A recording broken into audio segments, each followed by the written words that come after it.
start off by saying I appreciate you for taking time to get on the Some Get It Some Don't podcast. So thank you for that, Mr. Jordan. What I like to start off with is just a little introduction of who you are, kind of like your background. We'll get into the fashion and the other stuff, but just kind of touch on like who you are, where you grew up at, where you went to school, stuff like that. Okay. Well, for those of people that don't know me, I'm Jordan Mayton. I am from Lubbock, Texas. I lived in Florida. I lived in Atlanta. I lived in California. Kind of raised in California. Been there the longest, probably prior to Texas. Came back here um, for the rest of my high school years. Um, Went to school at Friendship. Graduated from Friendship. Ended up going to Wayland and transferred to Tech, and now, yeah, doing this brand and trying to save people's lives, Yeah, yeah, literally. yeah. Before we continue, though, I see we both rocking the beard, which is Oh yeah, is different for both of us, you know. yeah, the beer gang. I had to join the club. Yeah, mine got a little bit more grays than yours, though, you know. It's just wisdom. It's just wisdom. Yeah, that's what I like to say. That's what I like to say. So, as you kind of mentioned, you grew up in a lot of different places, which is pretty interesting because I didn't know some of those places. But um, I think that kind of leads perfectly into the next question. Like, when did you develop a sense for fashion in general? Like, not even the brand, just kind of like fashion. Like, what were some of the first brands or some that you kind of seen? Maybe, obviously, living in Atlanta, like I'm sure it was something. But like, when was your liking for fashion? When was that developed? Okay, so living in Atlanta, I was a little younger, but Okay. Okay. I would say moving to California when I was in fifth grade. Honestly, like my whole life, I've been around people in my family who had a sense of fashion. My aunties, my cousins, some of them here in Lubbock, they had fashion sense. So, watching them and then moving to California, where I would say people dress a lot more colorful and a lot more free. Um, that's where I developed my sense of fashion and seeing stuff that we as Texans we don't normally see. And so No. there in California, I developed a fashion sense of just starting off with Jordans and then jackets and hoodies and just trying to adjust to those weather environments and wearing the garments that kind of stood out there. Okay, so I know you just kind of touched on George, which is funny because the first person I sat down with, they said the same thing. So besides Jordan's, no pun intended with your name, what was some other like brands or something that kind of stood out to you that you can remember? Or I know me, like I went through waves where I would wear like only FUBU, like only Mark Echo, only American Eagle. Like I don't know if you went through a wave like that, but what was like one of the first like brands that you kind of was like, you know what, I'm about like more than one piece. Okay, so moving to California, the style down there was LRG. I don't know if you heard of Okay. L. So Yeah. Yeah. LRG shirts, LRG flannels, and Hollister, and then the Tims to go with it with the cargos. Like that was a big trend for us. And then Vans tied in with that, and so seeing those different LRG shirts and with the pandas and stuff on there, and just rocking those different prints that they had, I, that was just a heavy trend in my time um, in California. Okay. All right, so we're gonna go back, because I didn't even really. I think I may have known you a little bit at this time, but let's go back to the inception of the brand. Like, what sparked the brand? What were you thinking about? What was your first item?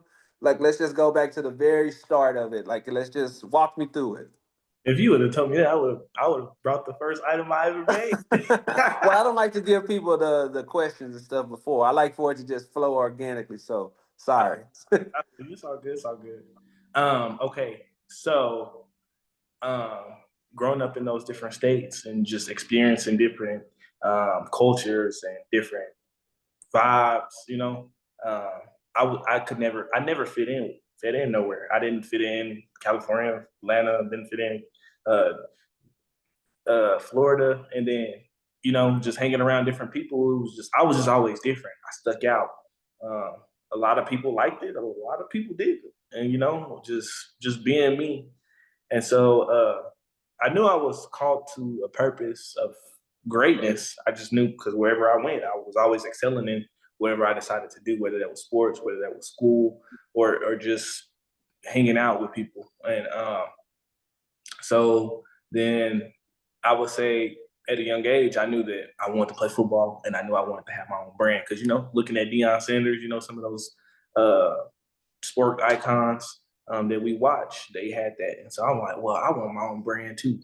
And that started at a young age. I was sketching pictures, and already like having an idea of what I wanted. But I would say my junior year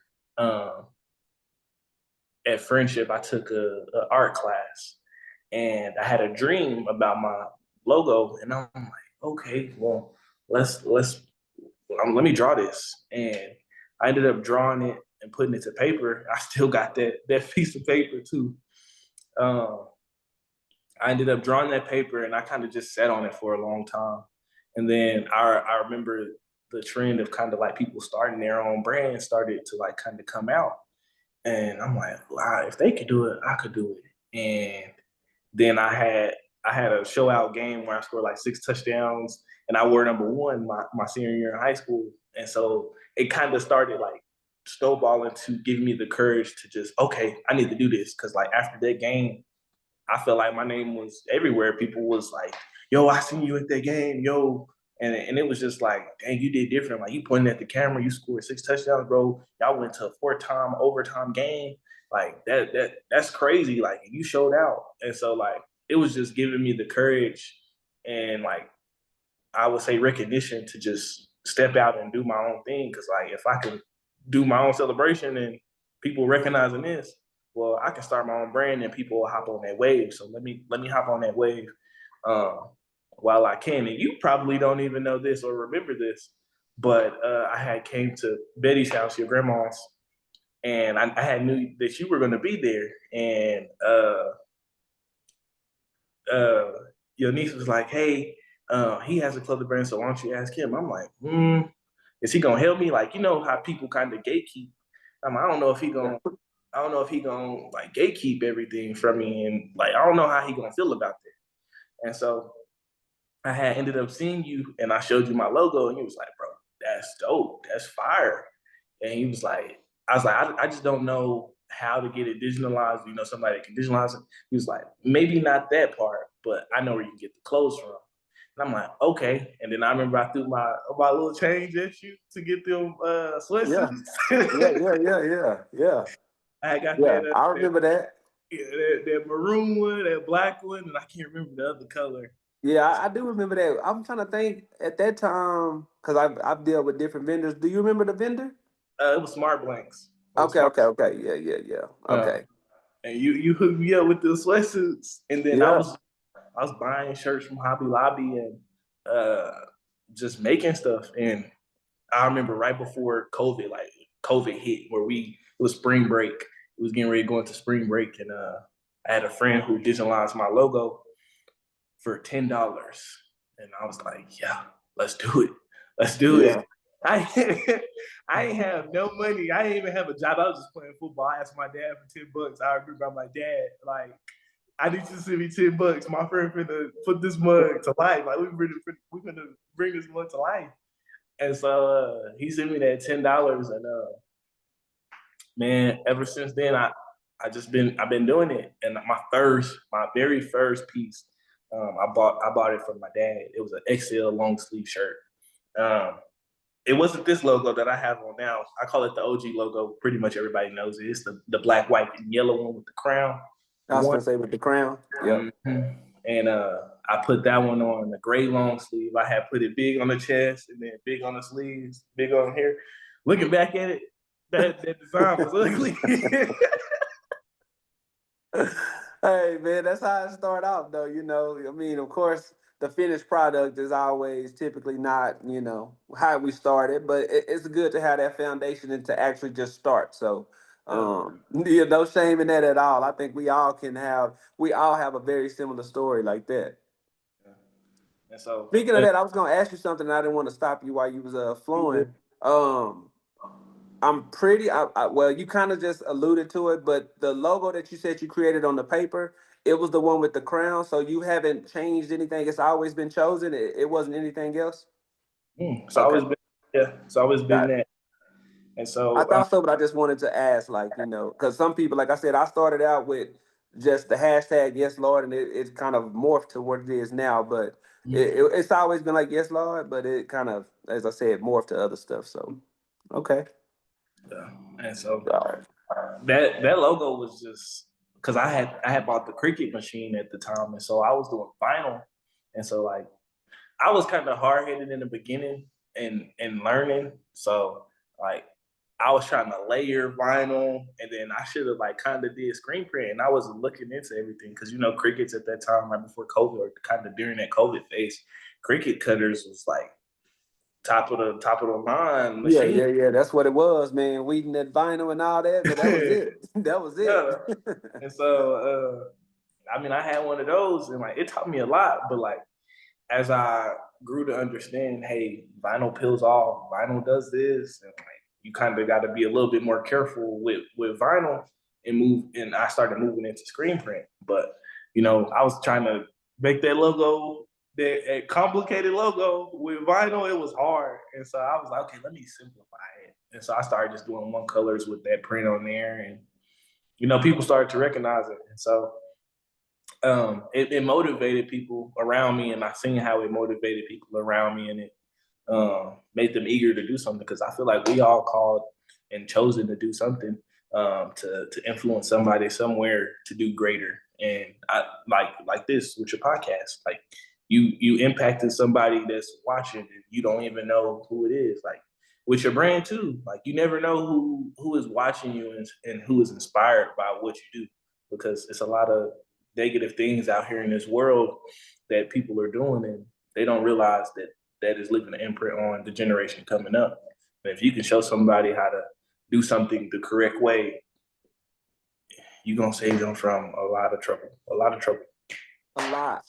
And I think that's the perfect, once again, I like how these sit downs always flow together so effortlessly. But I did want to touch on something that we should have probably touched on beginning, but it's perfect right now. Can you talk about like your upbringing in the church and your faith and kind of how it ties in with the brand? Because I think like this is like I, perfect. Perfect. yeah, I should have incorporated that. So if you don't know, my parents are pastors. I grew up in the church pretty much all my life. I was in church every day of the week. But yeah, just that faith of seeing it. Like my parents didn't force. I wouldn't say they forced religion on me. They didn't. Uh, I mean, I had to go to church, but like you got to pray, you got to do this, you got to do that. No, I was able to gain and create my own relationship with God throughout my years of just experiencing church and seeing that God is real. He really do be helping us out. And I mean, a lot of the stuff that we don't see that we need to be grateful for, I was starting to see those things. Uh, and so, going to church and moving different states for the purpose of church was different. But it also opened my eyes to a lot of things that my friends were doing around me and that I didn't associate myself with or didn't do. And being tempted by those things, like, dang, I could do that too. Like, nobody gonna know. But I decided not to do some of those things, and it helped me mold that I'm chosen and that I'm called to do something different. I have to believe my calling, even when it get hard, even when I want to do what they wanted to do. Whether to get some money quick. I couldn't do that. I couldn't do that because you chose them, and what they doing, you ain't gonna get away with. I, No, absolutely not.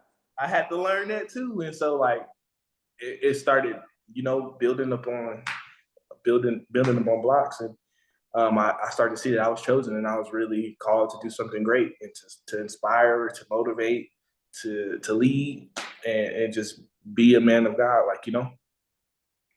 And see, the thing that I think is dope about that, and why I wanted to include that, is because you are one of those people that actually like live what you're saying with the brand. You said it like 5 times, and that's kind of the slogans you see on the web page. Believe in your call, chosen your destiny. Like all that stuff that you were saying is stuff that you have incorporated with the brand.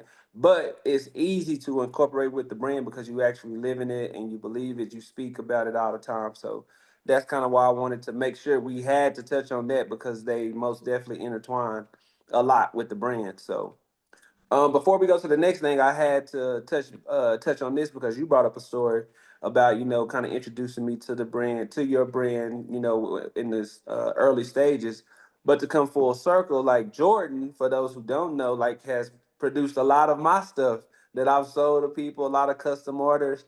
If I know he was talking about the vinyl and all that stuff, but a lot of times early on when I was doing custom, people asked for weird color combinations and Yeah, I got 10 different orders and they all 10 different colors. And I'm like, Jordan, bro, I need you, man. I need you. So Jordan not only has his own brand, but he, has the functionality to produce for other brands as well. So I did want to highlight that because I think going back to what you said about the gatekeeping, I could have easily been like, nah, man, I can't, I'm not gonna help you. But on the yeah, flip side, just think about full circle. When I needed your help, you could have been like, I ain't gonna help you.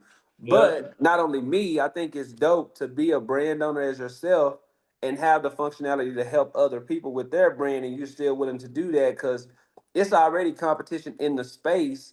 But for you to not only look at it as not competition, but it's like I'm gonna help you print out your stuff too to sell. It's like you could have been spending time on your brand, but also not creating that competition because if they don't have you to print it, they can't produce it. So I think that's dope of you to not only provide the space for people, but invite them into your space. Because as I said, if you don't print it for them, you don't even have competition. So you could have easily been like, "Nah, I'm not gonna help you out."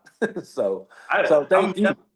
I didn't even think about that, bro. I was like, bro, like honestly, like, bro, I wouldn't be doing what I'm doing right now with the brand if it wasn't for you. Like, Yeah, just that I think about how God works, and like I'm trying not to get emotional because I'd be so thankful, and a little relationship, a little friendship, or just a little small acquaintance of you meeting somebody could set you up for the rest of your life to impact other people's life. yep, Just me meeting that person, and then us sitting down and breaking bread at your grandma's house was the opportunity, and it gave me the opportunity to start doing the merch, like and it's just crazy how they all worked out, you know. yeah. And that's why they always say your first impressions, not only just to make yourself good, but I could have easily been like, man, Jordan, I don't know you, get out of my face. And Yeah, then, as I said, looking forward, when I needed your help, you could have been. I could. Well, first of all, I wouldn't even reached out if I didn't need you like that because I knew what the answer was gonna be. But you know what I'm saying. But the fact yeah, that I took the time to be open to what you were saying, help you out, boom, when it was my turn. Because to be honest, like I tell a lot of people this, and I'm not ashamed of it. Like Jordan, not only had started the brand after me, but he took it over, surpassed me when it comes to the website, web design, all that kind of stuff. I reach out to him a lot about that because you were one of the first people that I know that was not selling locally, that was actually having sales in different states. And I think you may even have some out the country. I know states for sure. So you were one of the first people I know that was doing it. I would call like, "Hey Jordan, how's it going?" He's like, "Man, I sell stuff all the time." I'm like, "Bruh, I'm still selling to the people that I know." So, mm, once again, as you said, if we wouldn't have sat down and I wouldn't have been open at that first introduction, who would have known where either one of us would have been? But I think it's dope and it shows a lot about the type of people that we are, that here we are still having a brand, still connected, and, still can use each other as resources. So I think that's dope. yeah. And I look at it as like an apprenticeship, like like you, like I said, most people would like, nah, bro. Like he was like, bro, here the book, like eat too, dog, like here. Mm-hmm. And like that apprenticeship is just like everything, because it's a lot of people that don't want to see.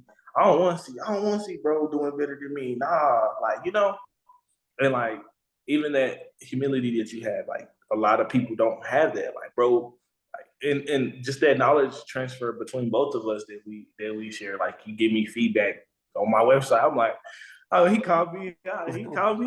He said, "Hey, you need to fix this. You need to fix that." I was Yeah, kind of like, yeah, all yeah. right, he ain't lying. He right. He right.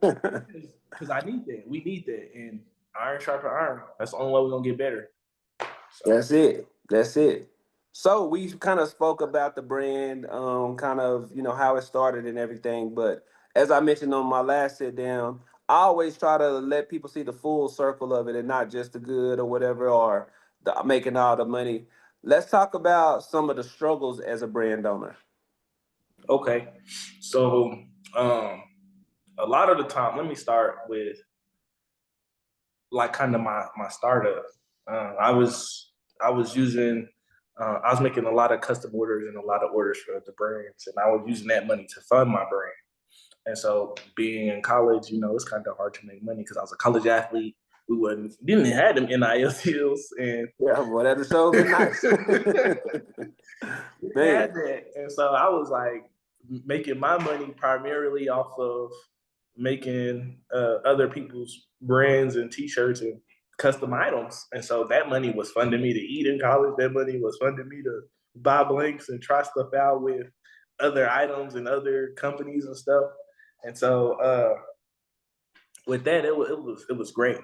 Uh, but nobody kind of I didn't even ask you. I should have asked you about that. I don't know why I didn't, but nobody told me about. Well, my mama did. Well, we don't listen to our mamas. We hard headed. But during that time period, I was being hard headed, and I didn't listen to nobody about. Hey, when you make a lot of money, put some money back. Yeah. So you can buy some more, so you can re up on your product.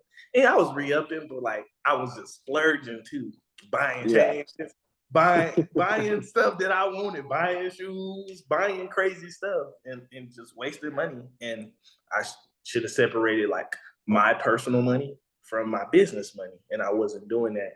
And so I say earlier on, I struggled with that. I struggled with that a lot during that time period, and so I ended up coming back to Lubbock and transferring to Tech, and I stopped playing ball. I just started going to school strictly, and then I was trying to work. I was being a full time student, but I was trying to work. Nobody would hire me, so I'm like, dang, okay, I kind of like died back from doing customs here a little bit, and so I'm like, dang, how I'm gonna make some money. And so like I really was still pushing Cho1zen, still making sales. But like I was like, as soon as I get the money, I'm spending it. I'm spending it. I needed to spend it. And I didn't need to spend it. I wanted to spend it. Yeah, yeah, yeah. So I didn't have no financial literacy. I didn't have no money managed tactics. I didn't have none of that. So and then I wasn't listening still. And so I think that summer I came out, hit a cool 3 month 20 ball, 20 bands. I was like, heck yeah, bro, I can do this, I can do this, I can do this. And I had an event where I made the most money I ever did at a single sale, at a single pop-in shop. It was Juneteenth. And I sold a grip of shirts. I made $1,500 a day. And I was like, dang, this is live. Like, this is dope. If I can do this every time, this is going to be dope. And still, no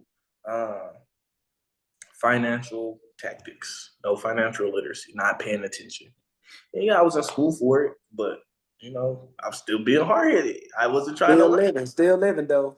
Yep. And so I would say through all of that, I had help. Though I had help. I had my sisters, my two sisters, who was helping me peel and weave vinyl, helping me heat press, and doing photo shoots. I had my auntie who was taking my pictures for a little bit. And then I transferred over to photographers, and so then I had the website, and we kind of bounced ideas off the websites, and we was talking about Wix and big cartel and Shopify and stuff like that, and along the way, I had help along the way, especially with my sisters. Like shout out to my sisters for always being there, late nights, early mornings, heat pressing and trying to get stuff loaded up to go to vendor events, um, and then helping me sell at the vendor events, and getting the social media marketing out there by posting on social media, having words to say and stuff like that.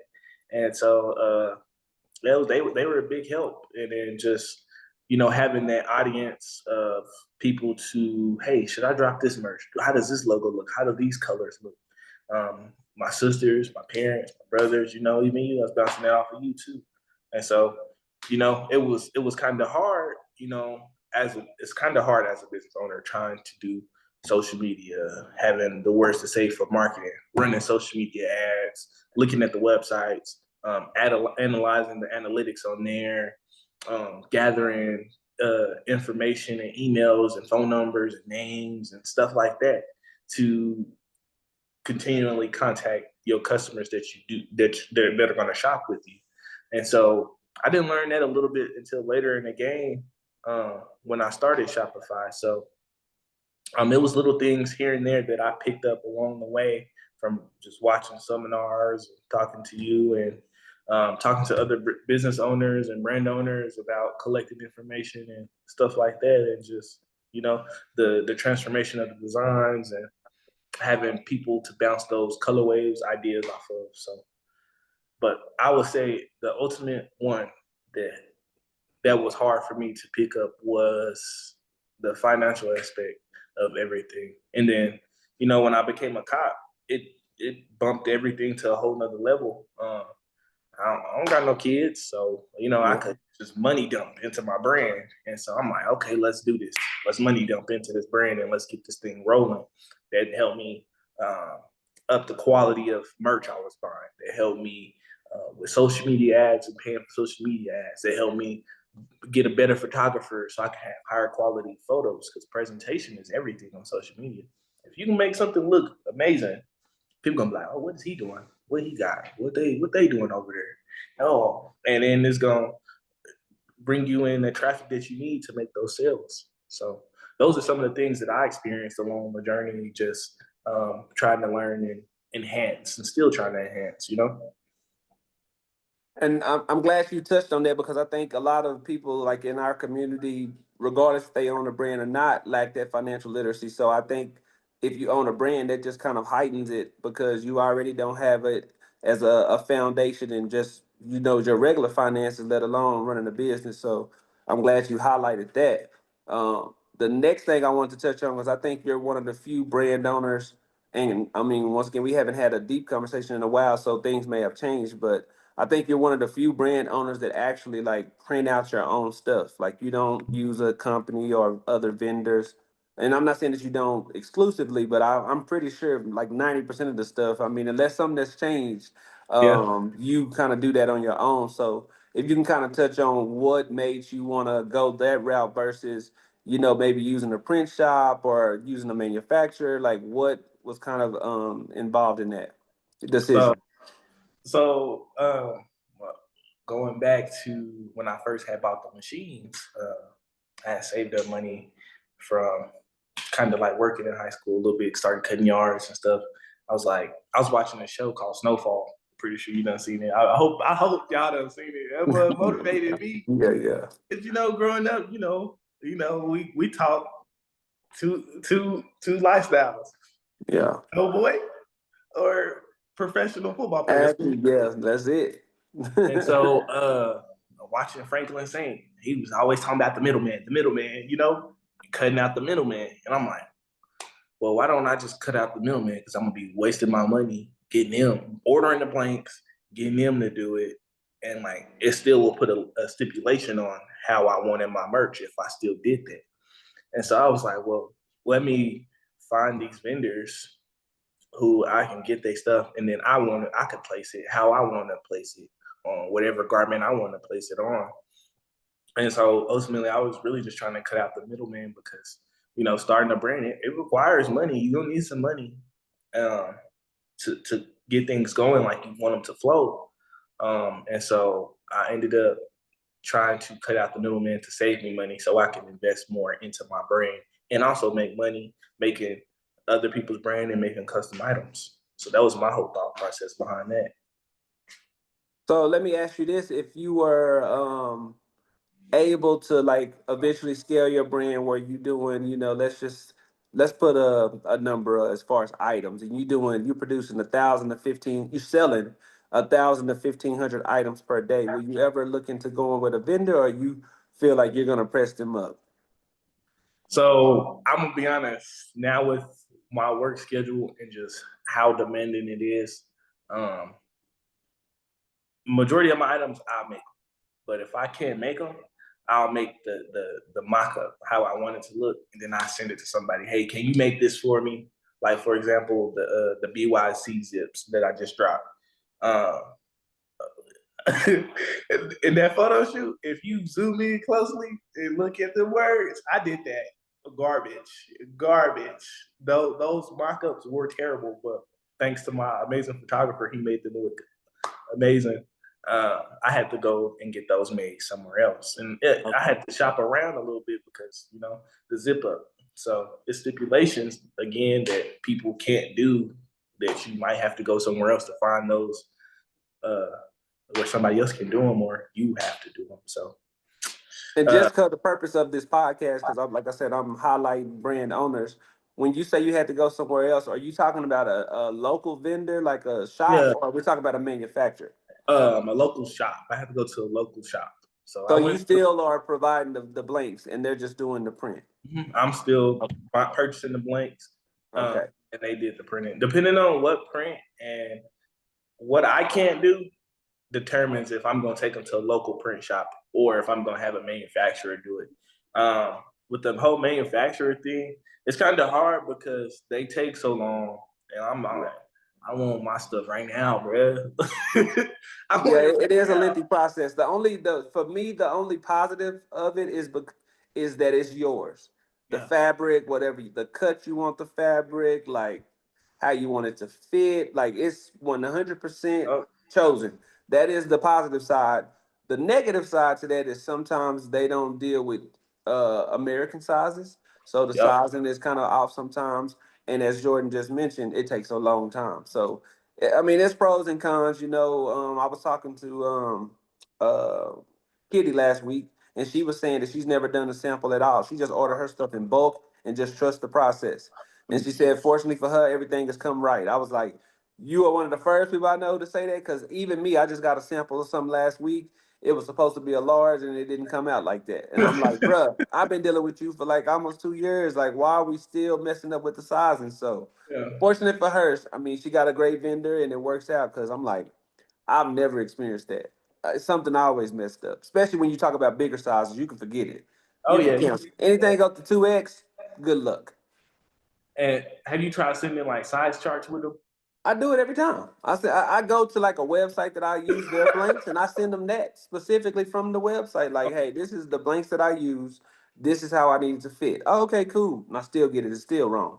And see, So. that's my fear because money dumping. I'd be like, yeah, I'm kind of cheap. I don't know. And it sucks, like you said, it sucks because a blank is like 150. I mean, a sample is like 150.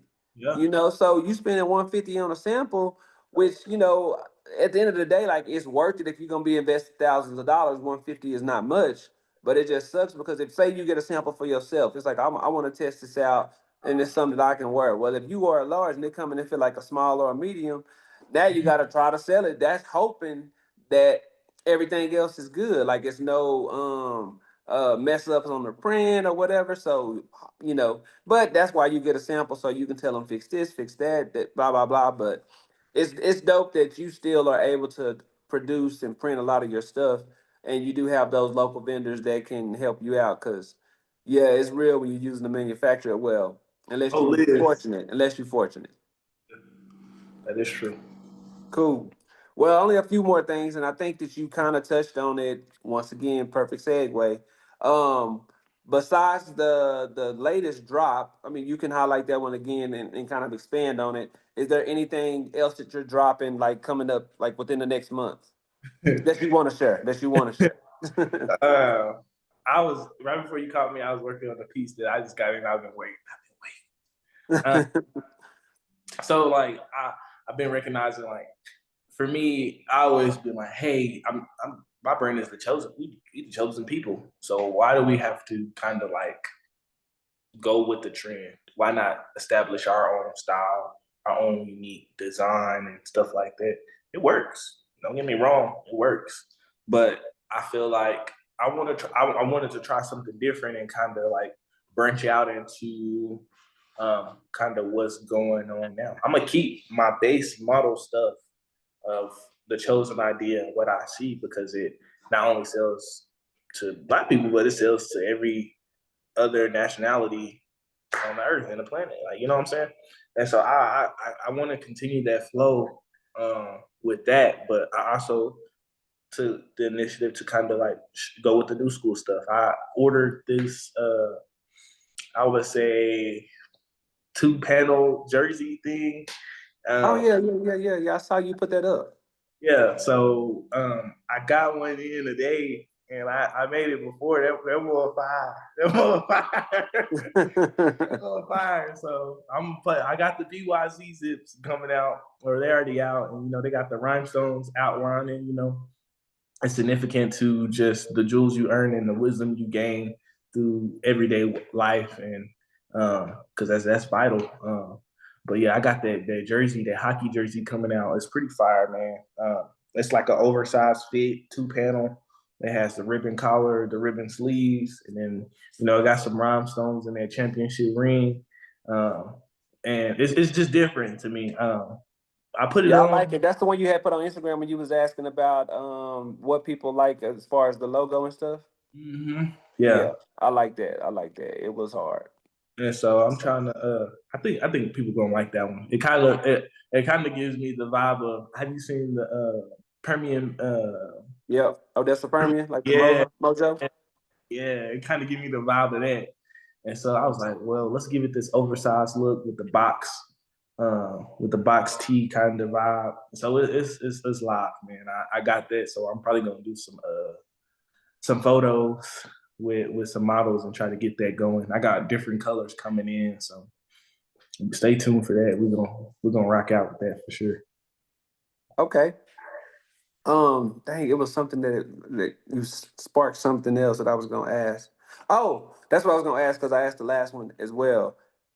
For most of your drops, do you have a problem selling out, or do you pretty much sell out of all of them? And when I say that, I'm talking about like, let's just say within the first month. Cause you cut out. Could you repeat that? Sorry, can you hear me now? I can hear you. All right. I was asking like for most of your drops, do they sell out? And when I say sell out, I mean like within the first month. So like I would say all the pieces that I don't like usually sell out. So I had to learn to not sell what I liked. Uh, Usually, yes, the first month they sell out. I buy like a set amount.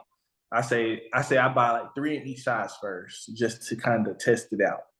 And so, depending on the hype and how people like and stuff, and how people are responding and stuff, I'll purchase more. But usually, yes, they do sell out. Whatever I don't sell, I usually like keep it for a vending show that's coming up, and then I just sell it there. But usually, like I said before, the stuff I don't like, people buy, and the stuff I like, they don't buy. So I'll be like, okay, what the heck? So it don't make sense to me. But like, for example, the Blackout collection, I was like, oh man, this is gonna be so hard with the puff print. I'm like, oh, this is gonna eat. I'm gonna go viral off this thing right here. This is like tough. The photo shoot was live. I had a pink Lambo. I Like saw it. I was like, man, we finna tee up. Like I'm going viral legit. And so it ran some great numbers. Don't get me wrong.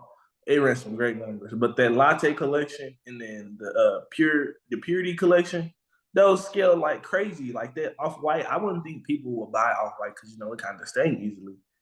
They went berserk about that. Like I could not keep that in stock at all. As soon as I dropped it, people was just couldn't keep it at all. And the sweatsuit sold out pretty fast too. So I was like, okay, that was one to like kind of to remember because that that went crazy. I didn't think that one was going to go crazy like that because I don't like white because I eat it. So you know. Well, that's a good thing. That's a good problem to have that most of your stuff is selling out. Like I hope that they continue to sell out, and as you said, the brand keeps growing, and you're able to scale it to where you're doing 1,500 pieces, 2,000 pieces, and you don't have a choice but to outsource the print and everything because it's gonna be too much for you to do. Yeah, yeah.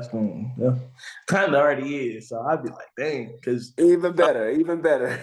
I kind of had to step away. Like I'm like, dang, like thinking about it, I'm like, dang, I wish they was still hitting me up to make they brand stuff, making their money, that extra money. And I'm like, well, everything happens for a good purpose. And so I see that even just with your brand, like you getting the manufacturer took your stuff to the next level. Your quality and stuff has went to the next level. So it's just I appreciate that. I love it. So So speaking of that, I'm gonna let you right here on this one, but I always gotta put people on the hot seat. And don't feel bad if you leave somebody out because it happens. We always do. But what are some of your favorite? And I say the word local just because I want to just hone in on local brands. So like, what are some of your favorite local brands, or not even necessarily that you wear or that you bought or that you kind of, as we said earlier, that you see that are doing their thing as well. so one I say we feed off all each other. One thing I noticed is like when somebody posts, then the next person coming out, oh dang, I know y'all, I know we be seeing each other stuff, we vibe off each other stuff. Yeah. Um, one of my favorite locals is I don't know if you heard about Dedicated Over Everything. Um, Mhm. his name his name is Dominic Pena. He does Dedicate Over Everything, and then he like does photo shoots for people. He records rap videos. He's like a photographer all in one and does the brand. Um, that's one of my favorites, and I've seen him from the start. He had just had a drop that says "Never Too Fly to Pray." It was like a oversized tee, but it had like the double sleeve going on with the double like Okay. edge rim going on, and it was like a distorted look. And I was like, never too fly to play. I like that. You know, it incorporated God, you know. And I was like, yeah, that's hard. That's hard right there.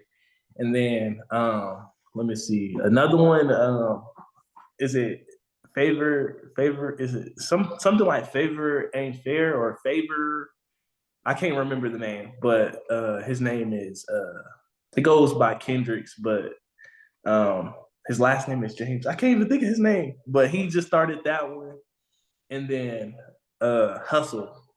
I can't remember his Somebody name. else was just telling. I think Kitty mentioned that one too. I think.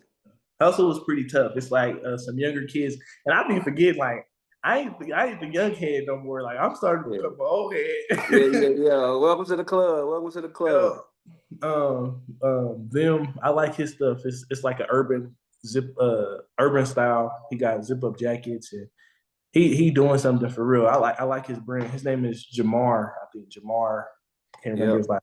I'm bad at last names. I'm good at faces. I'm pretty sure she mentioned him. I said I think so, but I'm almost positive that she mentioned him as well. And then let me see. I think those are the ones that really kind of stand out with me right now. Oh yeah, that's cool because like it's all new people, that Yeah, I never heard of. So I think that's dope, to shout them out for the people who gonna watch the pod and be like, oh okay, got another brand to check out. So I think that's yeah, dope.